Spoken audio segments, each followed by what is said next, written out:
मन की बात ने वर्ष 2020 में अपना आधा सफर अब पूरा कर लिया है। इस दौरान हमने अनेक विषयों पर बात की। स्वाभाविक है कि जो वैश्विक महामारी आई, मानव जाति पर जो संकट आया, उस पर हमारी बातचीत कुछ ज्यादा ही रही। लेकिन इन दिनों मैं देख रहा हूं, लगातार लोगों में एक विषय पर चर्चा हो रही है कि आखिर ये साल कब बीतेगा। कोई किसी को फोन भी कर रहा है तो बातचीत इसी विषय से शुरू हो रही है। ये साल जल्दी क्यों नहीं बीत रहा। कोई लिख रहा है, दोस्तों से बात कर रहा है, कह रहा है कि ये साल अच्छा नहीं है। कोई कह रहा है 2020 शुभ नहीं है। बस लोग यही चाहते हैं कि किसी भी तरह से ये साल जल्द से जल्द बीत जाए। साथियों, कभी कभी मैं सोचता हूं कि ऐसा क्यों हो रहा है। हो सकता है ऐसी बातचीत के कुछ कारण भी हो। 6-7 महीना पहले ये हम कहाँ जानते थे कि कोरोना जैसा संकट आएगा और इसके खिलाफ ये लड़ाई इतनी लंबी चलेगी। ये संकट तो बना ही हुआ है, ऊपर से देश में नीत नई चुनौतियां सामने आती जा रही हैं। अभी कुछ दिन पहले देश के पूर्वी छोर पर साइक्लोन अम्फान आया, तो पश्चिमी छोर पर साइक्लोन निसर्ग आया। कितने ही राज्यों में हमारे किसान भाई बहन टिड्डी दल के हमले से परेशान है, और कुछ नहीं तो देश के कई हिस्सों में छोटे छोटे भूकंप रुकने का ही नाम नहीं ले रहे हैं।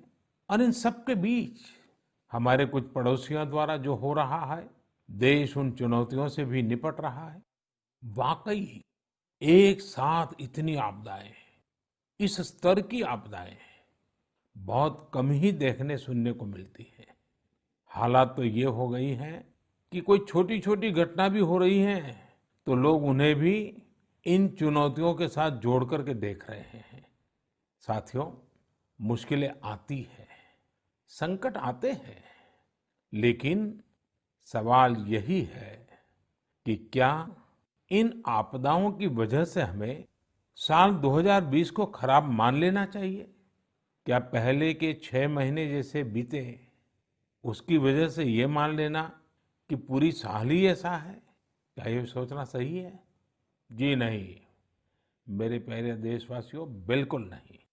एक साल में एक चुनौती आए या 50 चुनौतियां आए, नंबर कम ज्यादा होने से वो साल खराब नहीं हो जाता।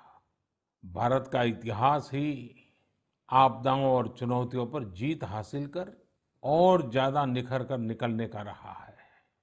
सैकड़ों वर्षों तक अलग अलग आक्रांताओं ने भारत पर हमला किया, उसे संकटों में डाला। लोगों को लगता था कि भारत की संरचना ही नष्ट हो जाएगी, भारत की संस्कृति ही समाप्त हो जाएगी। लेकिन इन संकटों से भारत और भी भव्य होकर सामने आया। साथियों, हमारे यहाँ कहा जाता है, सृजन शाश्वत है, सृजन निरंतर है। मुझे गीत की कुछ पंक्तियां याद आ रही हैं। यह कल कल छल छल बहती, क्या कहती गंगा धारा।